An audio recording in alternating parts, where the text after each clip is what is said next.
We're getting news that Sabzar Ahmad will replace Burhan Wani as the Hizbul commander in South Kashmir. India Today is the first channel to access these pictures. The man on your screens is Sabzar Ahmad, who attended Burhan Wani's funeral and then can be seen leaving the venue. He is the new poster boy of terror in the valley. Executive Editor Gaurav Sawant is now joining us with more details. Gaurav, what more information do we have about this particular person who has been appointed as the new Hizb commander for South Kashmir? Maha, this is a temporary arrangement, just to ensure that the depression in terror ranks can be overcome. Now, Sabzar is one of those who opted to lead these terrorists at this stage. So he's one of the names that is doing the rounds at this point of time. We'll also tell you about several others that these terrorists are talking about. Now, Hizbul Mujahideen, as you very well know, unlike the Lashkar-e-Taiba has majority of foreign terrorists. Hizbul Mujahideen has these local boys, and it saw a rise, a spike in number of local boys who wanted to be a part of what they term was a struggle for independence. Now, at this point of time, after Burhan Wani was killed, they don't want this entire movement to completely disintegrate, the terror movement to disintegrate. And that is why, from what sources are picking up from ground, this was one of the terrorists who reached that place. As soon as he reached the funeral,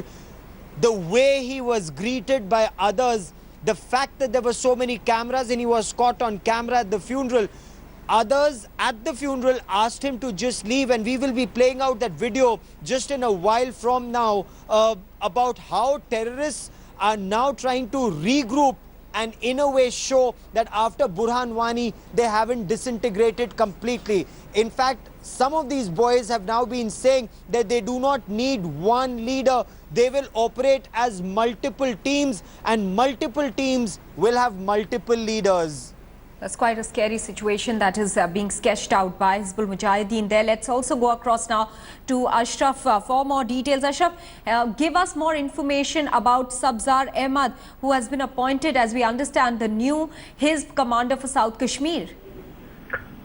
Basically, the picture which got viral in 2015, the first picture of Burhan group in which 11 militants of Hizbul Mujahideen were in an army fugitive, and then with the weapons, which got so much viral on the magazines, on TV and other places, even in social media. We can see clearly out of these 11 young boys, 8 had been killed. There are only 3 surviving boys in this picture. All right. And among these 3, the Sabzar is one, and he is also very close associate of Burhan and is much surviving militant in the South Kashmir. For last 4 years, he is active with Burhan group and was very close to Burhan, and also he is very expert in the techie design. That means the putting up the pictures, videos on the social media. He was the brain behind the all social network campaign which was going on by the Burhan group.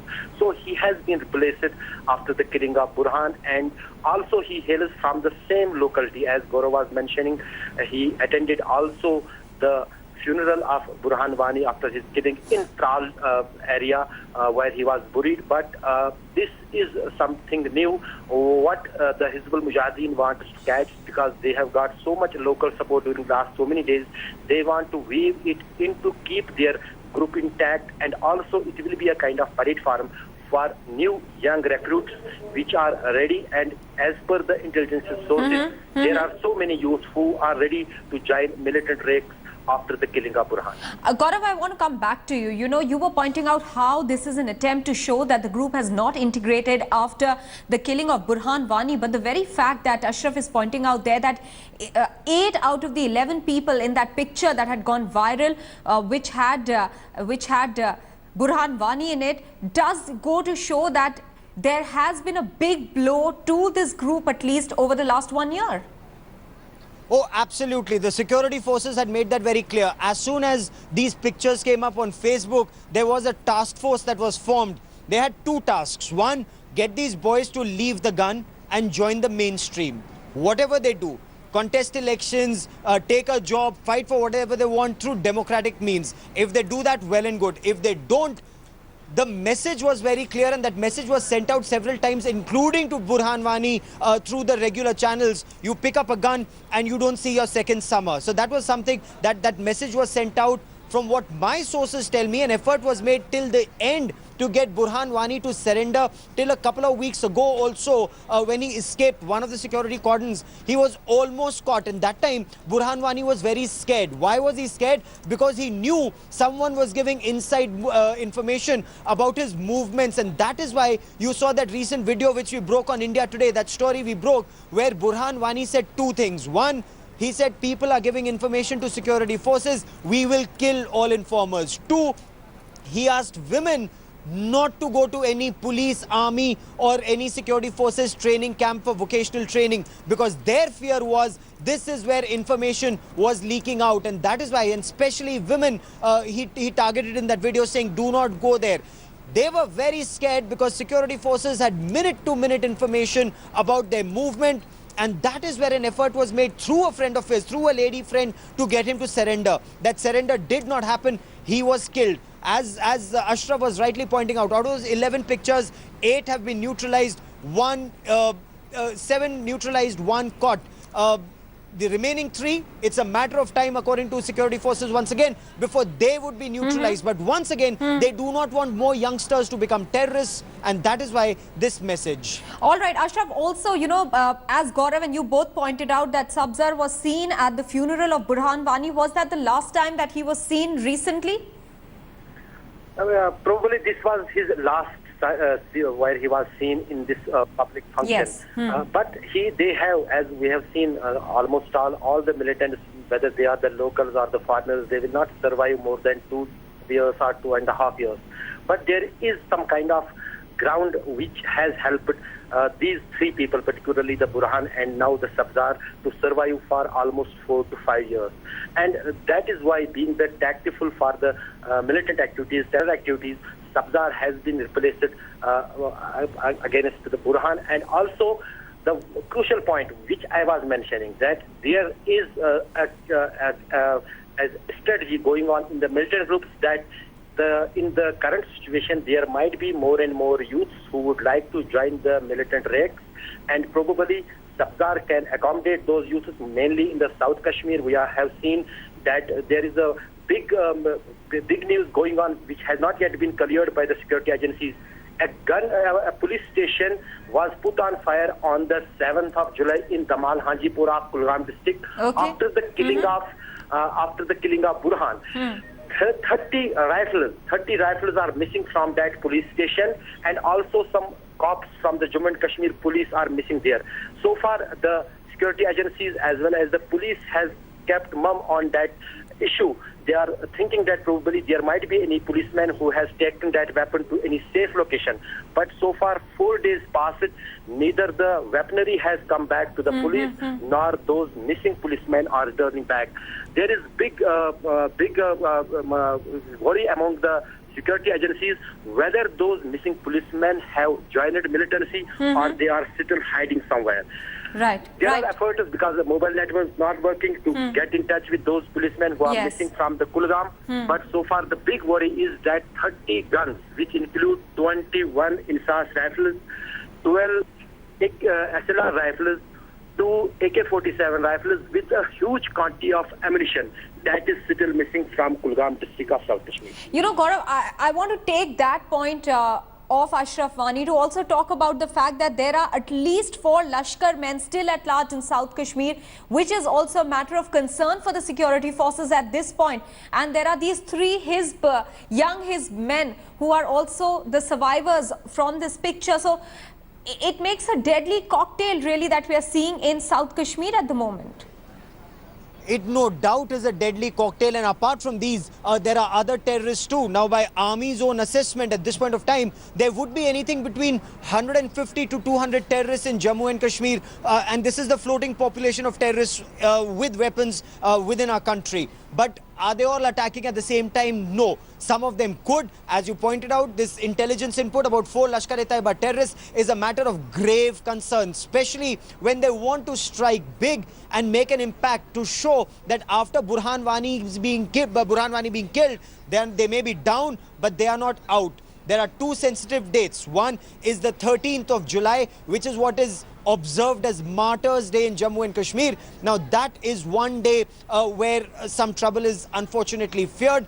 Also, the Friday prayers coming Friday, something after that is also feared. So, after these 2 days, there is some hope that situation will come down to normal. But at the moment, look, things are very tense, things are tricky, but the security forces are also out on the streets because you see them, you nail them. That's the message. You know, Ashraf, I want to come back to you to ask you, as Gaurav was pointing out earlier, efforts have been made in the past by security agencies, security forces to get these militants out of militancy. These 11 people whose picture went viral. Is any effort being made to talk to the remaining 3, even as Sabzar Ahmad has been probably, announced as the new commander for South Kashmir? Maha, we have seen a real change in the militancy in the Kashmir Valley for last 2 years. Most of these young youth, mainly the local boys who are aged between the 18 to 22, are aware about this fact that they are going to be killed. And even the militant groups have adopted a straight strategy. They only accept that youth in their group which is ready to die. There was a great change in overall militancy scenario in the Kashmir Valley for last 2 years. We have seen many local boys got killed who have joined the militant ranks and then got killed. You may remember the instance when one member of this group, as Gaurav was mentioning, was arrested. There was a kind of a social boycott with that chap. Probably he may have surrendered. But army claimed that he was arrested, he had not surrendered. But so far, the security not only they have become very much intelligent. The militant groups also, even Lashkar Taiba is aware that any member of their group will be got killed. And now the Hizbul Mujahideen is adopting the same path. They are allowing only those youths to enter their groups, their militant ranks, who is ready to die. And even another strategy which has been adopted by the Hizbul Mujahideen here in the Kashmir Valley, they are in the shortage of the weapon. The flow of the weaponry from the Pakistan is not as easy as it was in the earlier years or in 90, because there is a heavy grid up, heavy security on the line of control. So it is very difficult for them to get the weapons also. Now they have adopted another strategy for that. They are looting the weapons from the security forces. They are looting the weapons from the cops who are being killed, and then their weapons being snatched. They are snatching the weapons from the political leaders and their PSOs, their security officers. This is the new trend which has emerged. And probably what Gaurav was mentioning, that there were the efforts from the political side, from the security side, to bring these local youths back into the mainstream. Even every time we are seeing that either it is the army general or it is the police officer, everyone requests for these youths to return to the backstream, but they take these extraordinary steps and are ready to die. And that is also one of the difficult situations for the state as well as for the security agency. All right. In fact, Gaurav, I would request you to explain to us the images that we are seeing on our television screens at the moment. On the left-hand side, of course, we can see that picture that went viral of these 11 his people, out of which Burhan Wani is one of them. We are at the moment circling Sabzar Ahmad. What can we see on the right? Gaurav, please explain.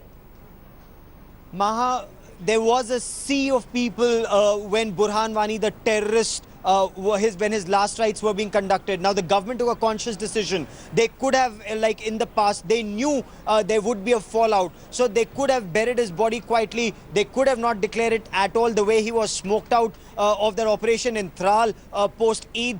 But a conscious decision was taken because the army and the police and the CRPF were very clear. According to them, it was a transparent operation.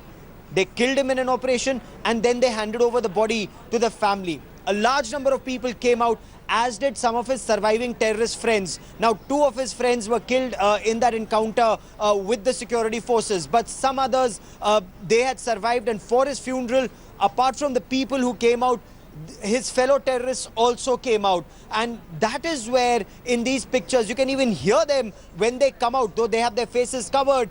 The locals said there are many cameras here, and virtually everybody who was there, even the youngsters who were there, they all had their cameras out and they were filming this. They were told that security forces will get hold of these images, so get away from here. And that is exactly what Sabzar and some of the others did. Now, this entire area of South Kashmir is also not handed over completely to Sabzar to handle. He is one of the four, according to what our sources are telling us, one of the four who would be handling this area, and each with a specific task, so that even if one terrorist is killed, which is very likely to happen if he doesn't give up the gun, the army and the police are very clear about it. If they hold the gun, they will be killed. So should that happen, the others carry their movement forward. Gaurav Sawant and Ashraf Wani, both of you, appreciate you joining us with all those details on your television screens. The pictures that you're seeing on the left, Sabzar Ahmad has been encircled. He's the person who is now the commander of Hizbul Mujahideen in South Kashmir. Khajuria, former DGP of Jammu and Kashmir, is joining us on the phone line. Sir, you know, the situation in Kashmir at the moment continues to simmer, even as there are reports now that Hizbul Mujahideen has appointed Sabzar Ahmad as the new commander for South Kashmir. He is one of the 3 surviving people which we see in that picture that went viral. How do you read the entire situation? Well, we must be clear on the one fact that the killing of Burhan Wani is not the end of the terrorist movement which in its present form. It is a great setback for them, and it will take some time, but we have to be prepared for the movement to carry forward and take steps to ensure that it does not spread wider, and it's taken care of both at the military level and the political level. All right, Mr. Khajuria, many thanks for speaking with India Today.